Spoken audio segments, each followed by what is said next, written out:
Hai teman-teman, kembali lagi dengan Kram di sini. Kali ini saya akan melanjutkan cerita yang kemarin dengan judul Misteri Pohon Beringin. Cerita ini ditulis oleh Kak Ismayani.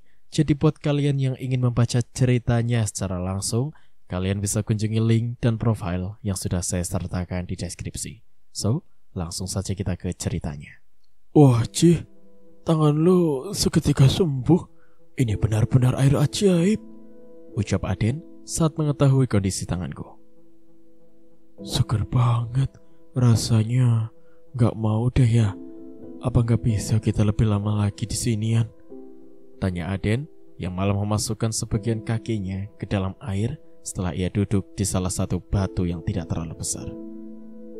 Iya Yan, minum air sungai ini gak makan pun kayaknya gak apa-apa, timbal Kribo yang ikut juga memasukkan sebagian kakinya ke dalam air. Ia juga berkali-kali meminum air sungai tersebut sama halnya dengan Aden. Sedangkan Jordi juga terlihat meminum air itu dengan secukupnya, walaupun wajahnya masih penuh ketakutan. Melihat tingkah kedua temanku, rasanya wajar jika mereka tidak ingin cepat keluar dari air. Mengingat sejak kedatangan di kampung ini, kami memang belum pernah mandi sama sekali. Gak bisa. Ayo, kita harus melanjutkan perjalanan kita. Bagaikan mendengar sebuah perintah, temanku tidak lagi protes. Mereka semua keluar dari air dan kembali mengikuti langkah kaki Rian. Aku juga merasakan hal yang sama, hanya bisa mengikuti perintah Rian tanpa mengeluh sedikit pun. Jordi pun kembali menggandeng tanganku, dan kami berhasil keluar dari hutan itu tanpa suatu hambatan. Tapi begitu sampai di jalan semula, kami berlima merasa seolah-olah baru terbangun dari tidur, kebingungan dan tidak mengingat sama sekali atas apa yang baru saja kami lakukan, seperti orang yang linglung dan amnesia. Tadi kita barusan dari mana sih? Kok gue kayak orang linglung? Tanya Kribo sambil menggaruk kepalanya. Iya, dari mana ya? Terus ngapain kita ada di sini? Aden juga terlihat bingung. Kami saling bertatapan muka, menoleh ke kanan dan ke kiri, tidak mengingat pula apa tujuan kami berada di kampung ini. Kita. Aku mencoba berusaha mengingat sambil menggaruk kepala yang tidak gatal, tapi tetap tidak mengingat apapun. Apa kalian butuh bantuan? Tanya seorang gadis berpakaian hijau muda yang tiba-tiba saja muncul di hadapan kami. Jika dilihat secara penampilan, sepertinya ia seumuran dengan kami berempat. Kami semua terkejut dan melongo karena gadis tersebut terlihat sangat cantik dengan senyuman manis di bibirnya. Rambutnya lurus panjang berwarna hitam dan tergerai dengan sempurna. Bahkan aroma dari tubuhnya begitu wangi, seakan menenangkan jiwa. Sepertinya kami tersesat, jawab Rian sambil tersenyum lebar. Oh, kasihan sekali. Kalau tidak keberatan, kalian semua bisa istirahat di rumah saya sambil mengingat jalan pulang. Mana tahu nanti saya juga bisa membantu. Lagi pula sebentar lagi sepertinya akan malam. Jika kalian semua tetap di luar, maka itu terlalu berbahaya. Bagaimana? Rumah saya tidak jauh kok dari sini. Besok pagi kalian bisa kembali mencari jalan pulang kembali. Mendapatkan tawaran cuma-cuma, Kribo dan Aden langsung menerima tanpa ragu penawaran gadis cantik jelita itu. Tapi justru aku sendiri entah mengapa merasa berat hati mengikuti gadis itu, seakan ingin menolaknya, dan begitu pula dengan Rian. Raut wajah Rian saat itu juga terlihat seperti tidak percaya dengan gadis yang tiba-tiba muncul di hadapan kami ini. Tapi sulit bagi lidah kami untuk mengatakan tidak. Yon, Ci, ayo. Kenapa kalian masih berdiri di situ? Ajak Aden yang terlebih dahulu mengikuti jejak langkah gadis berbaju hijau muda itu. Aku maupun Rian saling bertatapan. Lalu tiba-tiba Jordi menggoyang-goyangkan tanganku. Jangan bang, jangan ikut, ucapnya dengan wajah ketakutan. Kenapa? Memangnya ada apa? Tanyaku dengan bingung. Pokoknya jangan ikut. Saat itu Jordi memang terlihat tidak berani menatap mata gadis yang sempat melirik ke arahnya. Aku semakin kebingungan, tapi Aden maupun Kribo langsung menarik tanganku dan juga Rian untuk ikut bersama mereka. Walaupun berat hati, akhirnya kami mengikuti langkah kaki gadis itu. Menyusuri jalanan yang bercabang, samar-samar ingatanku sedikit kembali. Kalau jalan yang ke kanan adalah jalan yang pernah aku lalui bersama Rian saat ingin ke kota kecil. Sedangkan gadis ini membawa kami ke jalan yang sebelah kiri. Dan tidak lama kemudian, kami tiba di rumah yang dia maksud. Rumah besar dan megah, sulit memang dipercaya kalau ternyata di Kampung Beringin ada rumah sebesar ini. Tapi inilah kenyataannya. Mungkin gadis cantik ini adalah anak dari juragan terkaya di Kampung Rian. Yan, lo kenal gadis itu? Kok gue ngerasa gak enak buat masuk ke dalam rumahnya? Tanya aku yang berbisik ke telinga Rian. Gue gak kenal, tapi perasaanku juga sama. Lebih baik kita gak usah ikut masuk. Gue akan ngomong ke Kribo dan Aden agar mereka berdua bisa menghentikan niatnya itu. Lantas Rian bergegas menghampiri Kribo dan Aden yang masih terhipnotis dengan kecantikan gadis itu. Yang menarik kedua tangan mereka dan mengajaknya sedikit menjauh dari gadis tersebut. Lebih baik kita pergi dari sini, ajak Rian. Oke, kalau lo mau pergi aja sana. Gue sama Kribo mau masuk ke dalam rumah mewah ini. Kami udah capek jika terus berjalan. Rasanya juga gak mungkin kita nemu jalan pulang.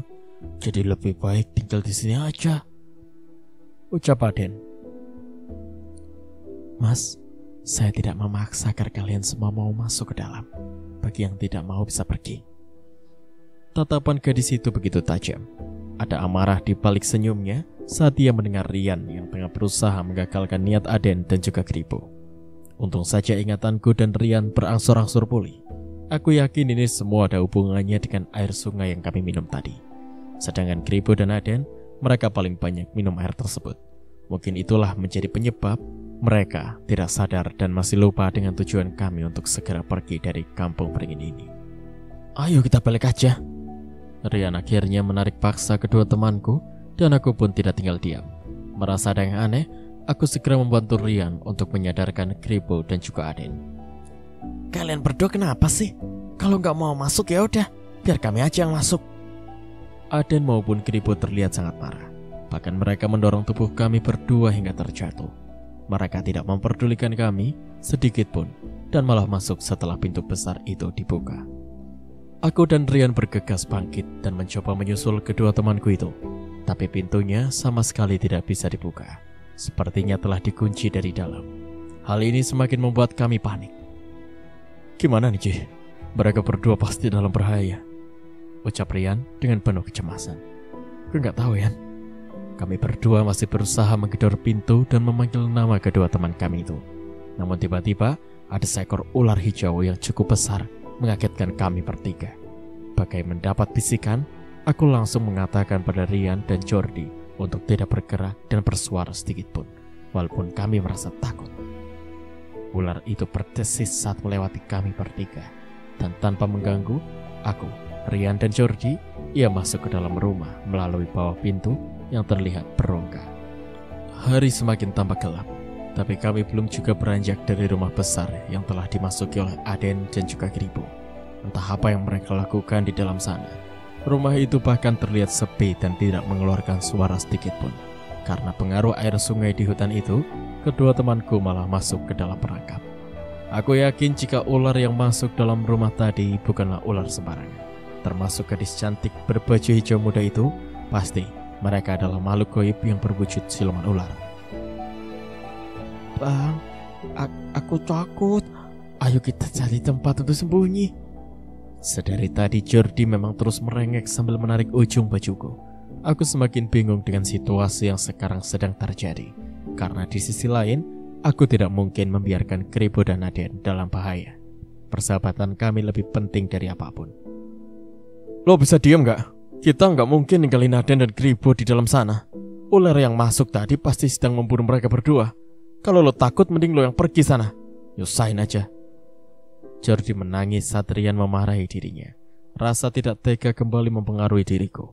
Sebisa mungkin, aku pun mencoba menenangkan anak laki-laki itu. Dengan posisi setengah berdiri, aku pun mencoba memberi penjelasan kepada Jordi yang sudah seperti menjadi tanggung jawabku itu. Jo, kamu gak perlu nangis. Kita ini laki-laki, maka harus kuat. Sekarang lebih baik kamu berdoa. Bang JJ dan Bang Rian sedang berusaha membuka pintu rumah ini dan mau menyadarkan kedua teman abang di dalam sana supaya bisa segera keluar dan pergi dari sini. Aku memegang pundak Jordi dan menatap wajahnya. Bocah laki-laki itu akhirnya menganggukkan kepalanya. Setelah mengusap air matanya, ia tidak lagi bersuara. Ia hanya berdiri memperhatikan aku dan juga Rian yang masih berusaha membuka pintu yang telah terkunci rapat dari dalam. Ayo Yan, kita coba dobrak lagi. Hitungan ketiga, sama-sama kita dobrak dengan sekuat mungkin. Ajakku yang masih tidak berputus asa untuk membuka pintu rumah tersebut. Dan sesuai dengan harapan, saat hitungan ketiga, pintu akhirnya berhasil terbuka. Kami melongo saat melihat isi rumah yang telah usang itu. Padahal dari luar rumah ini terlihat begitu mewah, sungguh di luar akal sehat. Sekali lagi, hal ini membuktikan jika gadis tadi bukanlah manusia, melainkan ia adalah salah satu makhluk astral di kampung Peringin ini.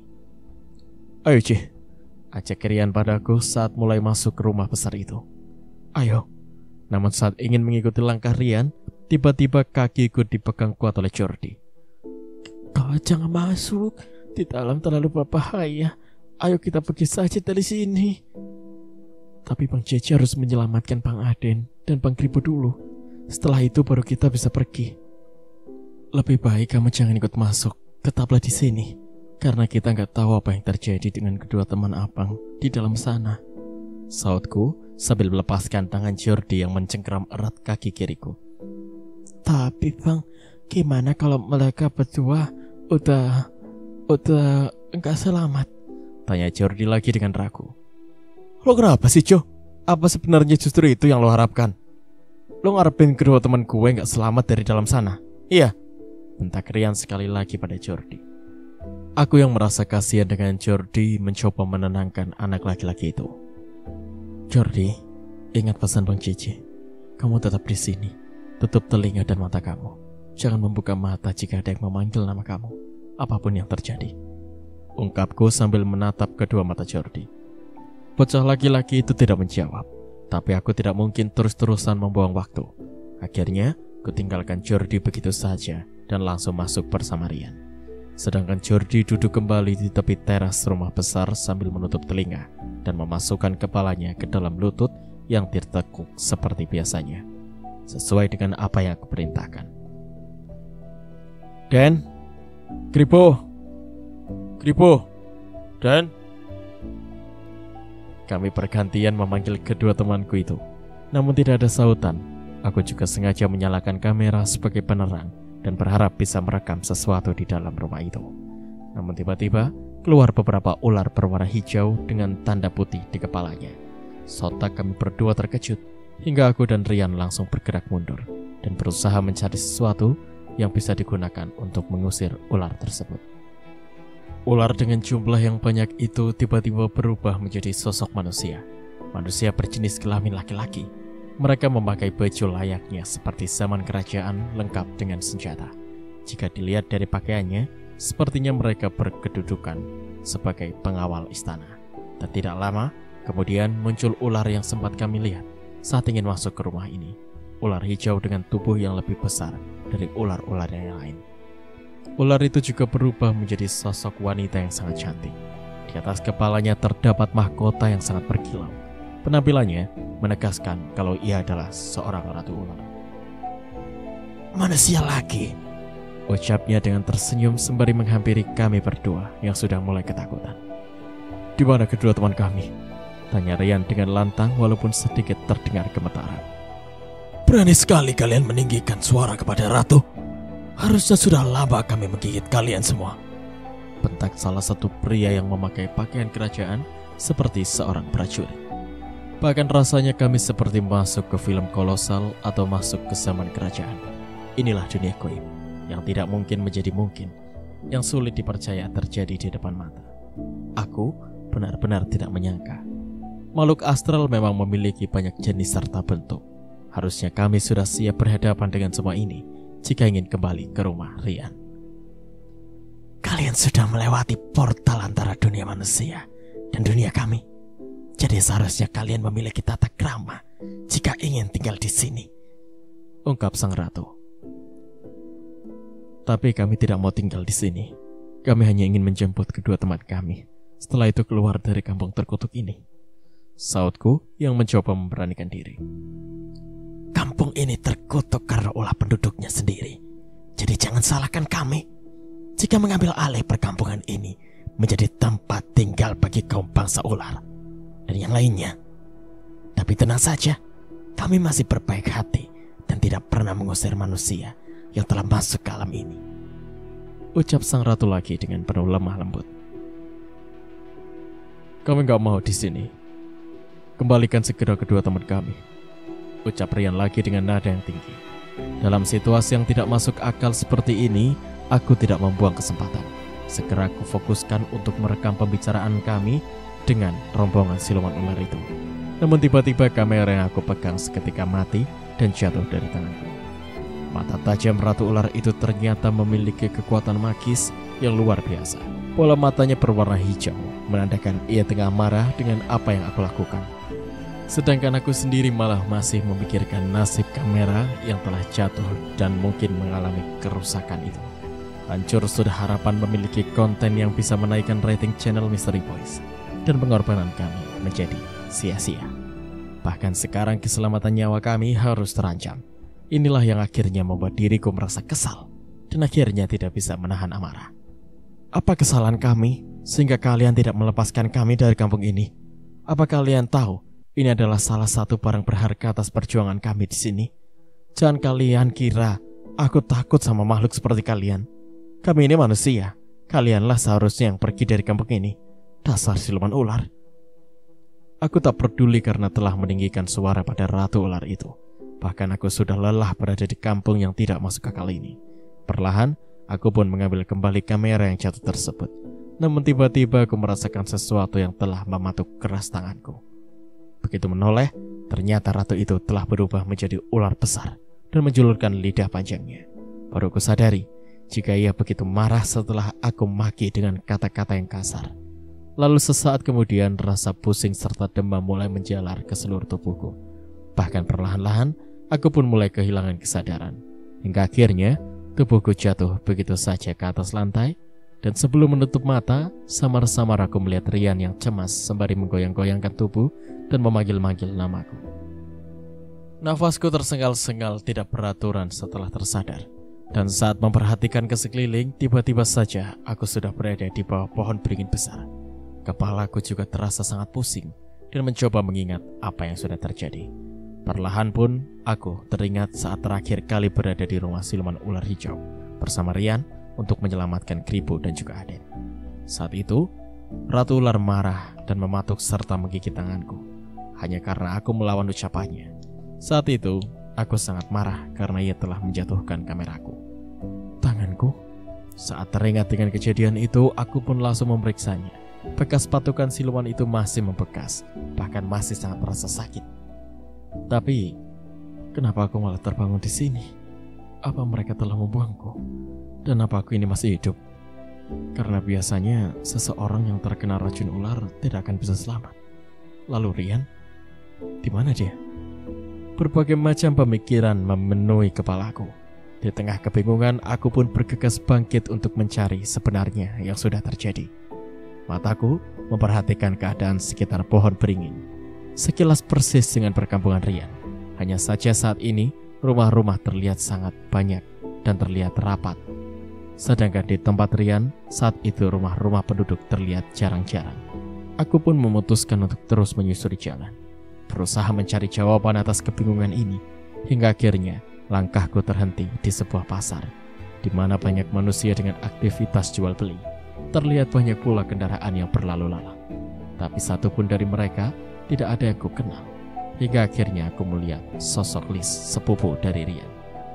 Lis! Gadis itu terlihat sedang berbelanja di pasar. Ia menoleh karena menyadari namanya dipanggil oleh diriku. Tapi ekspresi wajahnya terlihat bingung seperti tidak mengenaliku. Ya memang sih kami hanya bertemu sekali. Tapi apakah ia tak ingat sedikit pun dengan wajahku? Padahal aku ingat betul dengan wajah cantiknya itu. Karena merasa diacuhkan, aku berjalan menghampiri gadis itu. Ia masih terlihat sedang asik memilih berbagai macam daging dan bau yang menurutku sangat menyengat. Sayuran, buah di pasar itu terlihat sudah membusuk. Rasa mual tidak bisa aku tahan, tapi aku tetap harus menemui Liz. Liz, ku pegang pundak gadis itu untuk memastikan agar ia menoleh dan berharap mengenalku. Kamu siapa? Kenapa bisa tahu namaku? Tanya Liz dengan curiga. Ia juga memundurkan kakinya beberapa langkah. Aku Cici, temannya Rian dari kota. Bukankah kita sudah pernah ketemu? Saat itu aku ada di rumah Pak Rahmat bersama Aden, Kribo dan juga Rian. Kamu datang pagi-pagi ingin menjenguk Pak Rahmat karena beliau sedang sakit parah. Kamu bisa ingat kan? Aku mencari Liz dengan banyak pertanyaan dan merasa yakin setelah mendengar penjelasan dariku, Liz akan percaya. Dengan begitu, ia akan membawaku kepada Rian dan kedua temanku yang lainnya. Paman sakit parah? Tanya Liz dengan wajah bingung. Iya, kan kamu yang merawat Pak Rahmat. Gimana sih kok macam orang lupa ingatan? Aku tersenyum menanggapi ucapan Liz. Selain cantik, ternyata ia juga humoris. Sepertinya kamu ini salah orang. Aku gak kenal dengan kamu. Lagi pula Mas Rian gak ada di sini. Dia sedang kuliah di kota. Dan pamanku sehat, tidak sedang sakit parah. Maaf ya, aku permisi. Liz meninggalkan aku begitu saja. Sementara aku semakin kebingungan melihat sikap Liz. Bagaimana ia tidak bisa mengenaliku? Pikirku. Tapi hanya dialah satu-satunya harapanku. Karena sepertinya aku telah tersesat di kampung beringin ini. Dan hanya ia pula yang saat ini kenal. Liz lah yang bisa membawaku pada ketiga temanku. Aku kembali bergumam hingga akhirnya aku putuskan untuk mengejar sepupu Rian itu. Liz, tunggu! Ia menoleh ke belakang dan wajahnya terlihat sangat kesal. Kamu ini maunya apa? Mau aku teriaki supaya orang sekampung royoki kamu? Ucap Liz dengan ketus. Bukan seperti itu. Aku ini gak berbohong. Aku memang temannya Rian. Tolong percaya sama aku. Jawabku. Namun bukannya percaya, gadis itu malah berteriak dengan kuat hingga mengundang perhatian semua orang. Tolong! Tolong saya! Orang ini ingin mengganggu saya. Sesaat kemudian semua orang telah berkumpul membentuk lingkaran.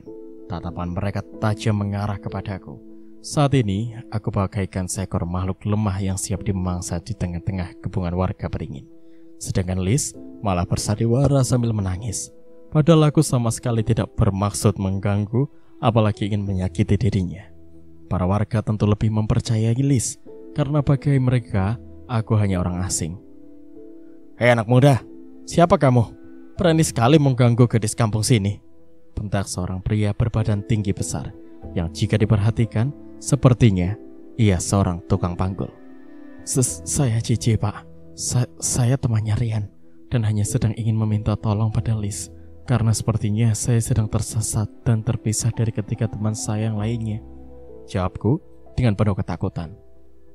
Bohong, Pak. Dia sengaja mengikuti saya dan mengatakan yang tidak-tidak. Tolong tangkap saja, Pak. Liz malah memberikan keterangan palsu, dan hal ini sama sekali tidak menguntungkan bagiku. Jadikan saja dia hadiah, ucap seorang lelaki yang sedang membawa seekor ayam hitam. Iya, Kanjeng Ratu pasti merasa senang dan hidup kita akan lebih makmur, saut seorang ibu yang sedang menggendong anaknya. Ya, bawa saja dia. Lagi pula dia hanya orang asing, saut yang lainnya pula. Aku semakin takut dan cemas karena sepertinya keselamatanku akan terancam. Berlari pun sudah tidak mungkin. Mereka mengepung diriku dan semakin merapat ingin menangkap diriku yang tidak tahu apa-apa. Padahal semua ini hanya salah paham. Tunggu bapak-bapak, ibu-ibu. Kalian semua cuma salah paham. Saya ini temannya Rian, anaknya Pak Rahmat. Saya pernah kok datang kemari, tapi sepertinya saya ini sedang tersesat. Ungkapku yang berusaha meyakinkan warga kampung agar sekiranya aku tidak dihakimi oleh orang kampung. Apa benar itu, Liz? Kamu bilang dia orang asing, tapi kau kenal dengan pamanmu? Tanya salah seorang pria yang sedang memegang gagang sapu. Dia ini pembohong. Aku gak kenal dengan dirinya. Atau jangan-jangan dia suruhan kakek Junadi.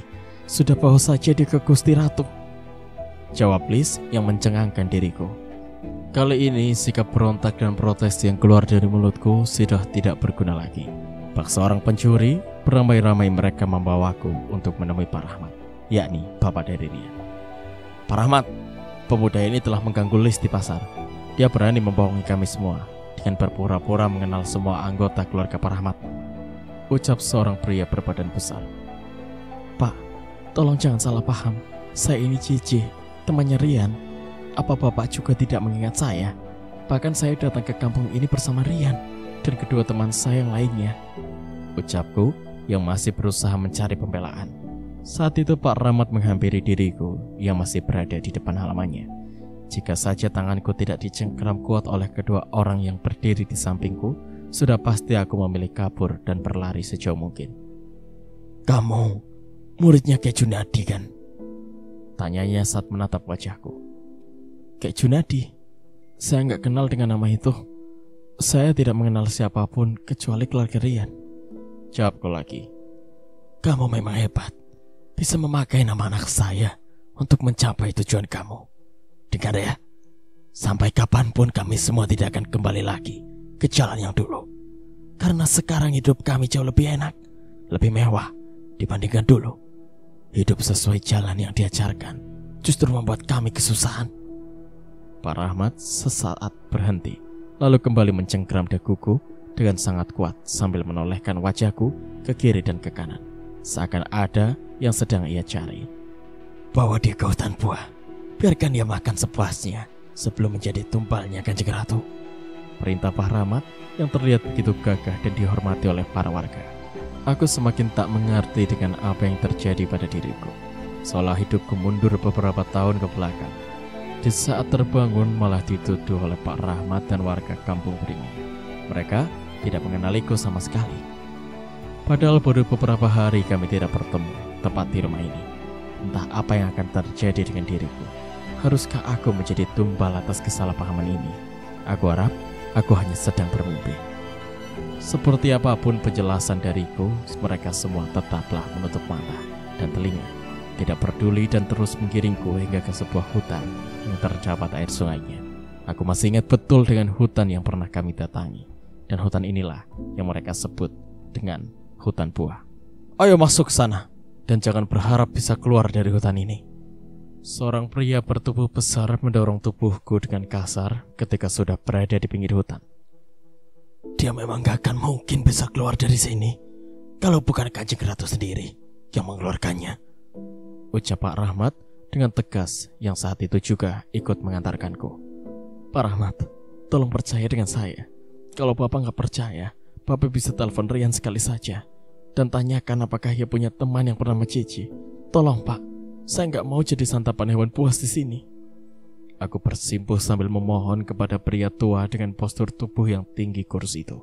Pak Rahmat tampak terdiam. Mungkin sedikit banyak ia terpengaruh oleh ucapanku. Besar harapanku agar dirinya bisa memiliki rasa iba. Dia ini pembohong Pak. Buat apa mendengarkan apa yang diucapkan? Saut pria berbaju biru tua dengan tatapan kesal. Iya Pak, jarang sekali kita mendapatkan tumbal yang datang dengan sendirinya. Biasanya kita harus keluar kampung untuk membujuk orang supaya mau masuk ke hutan buah ini, timpal pria bertubuh pendek. Mendengar kata tumbal membuat diriku semakin ketakutan.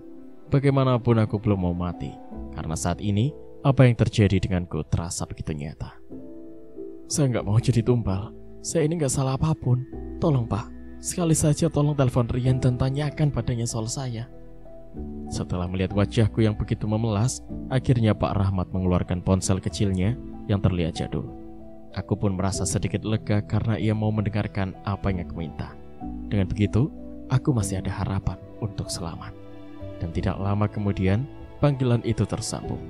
Pak Rahmat juga sengaja menekan tombol speaker, mungkin sebagai bukti kalau nantinya percakapan tidak direkayasa. Halo Pak. Aku yakin di ujung telepon itu adalah suara Rian. Rian, apa benar kamu punya teman yang bernama Cici? Cici? Iya, ada apa Pak? Kenapa kok tumben Bapak nanya temanku? Bapak tahu dari mana kalau temanku bernama Cici? Apa Bapak kenal? Tanya Rian yang terdengar kebingungan. Gak ada apa-apa. Tadi anaknya teman Bapak yang kuliah di kota ternyata kenal dengan kamu. Dan dia cerita kalau kamu punya teman yang bernama JJ. Karena papa nggak begitu percaya, makanya tanya langsung ke kamu. Di mana teman kamu itu? Tanya Pak Rahmat sembari melirik ke arahku. Ini ada di sebelahku. Sebentar ya Pak. Untuk beberapa saat seseorang yang Rian anggap itu diriku menyapa Pak Rahmat. Sekian untuk part kali ini. Nantikan kelanjutan ceritanya di part berikutnya.